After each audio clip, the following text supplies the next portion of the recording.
Have you ever walked into a room and instantly felt the mood? Or noticed how you change depending on who you're talking to, like you have multiple versions of yourself? That's not normal. That happens when you grow up with a narcissistic parent. Most people learn to trust their feelings. You learn to ignore yours. Most people have childhoods. You had a training camp. Now you have these unique abilities that sometimes make you feel different. Like you're playing life on a level no one else can see. Listen closely, because I'm about to show you 4 traits that are hidden inside you. These traits can feel like curses, but if you learn to use them, they are your greatest powers. 1. The mind reader. Imagine being 5 years old, walking into the kitchen, and instantly knowing. Is today safe, or not? You just knew. Maybe it was the way the dishes were placed. The silence. The tension in someone's shoulders. You became a detective without even trying, because missing the signs could get you yelled at, ignored, or blamed for something you didn't do. Power. You can spot liars instantly. Manipulators don't stand a chance. You protect yourself in ways most people can't. Challenge. Your brain never turns off. At a party, within 5 minutes you already know everyone's mood. It's both a gift and a burden. 2. The shapeshifter. Think, who are you when no one's watching? If that question makes you pause, you know exactly what I mean. You learn that being yourself as a child could be dangerous. At home quiet, perfect. At school the funny one. With friends the listener.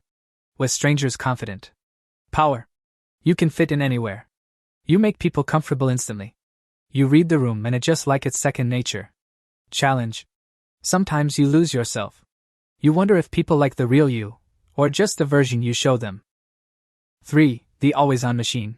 When was the last time you rested, without guilt? Can't remember? That's this trait. Growing up, failure was dangerous. Rest felt lazy. Asking for help felt weak. So you became relentless.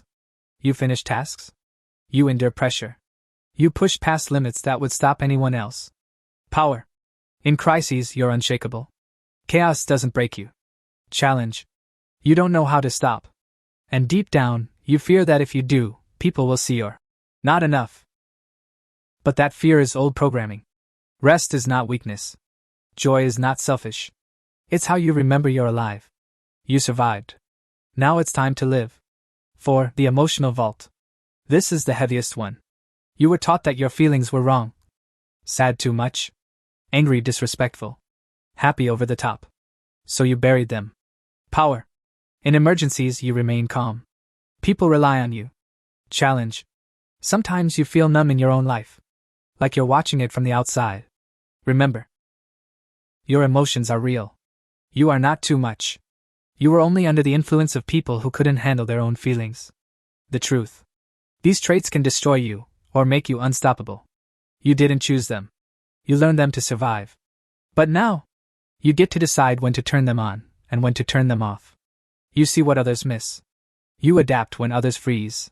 You endure what would break anyone else. That is real strength. Hard-earned, painful, and genuine. So if anyone ever makes you feel like you're too much, or not enough, remember what you've already survived. You're still here. And that alone proves your worth. Now imagine what happens when someone who survived the impossible finally stops surviving. And starts truly living.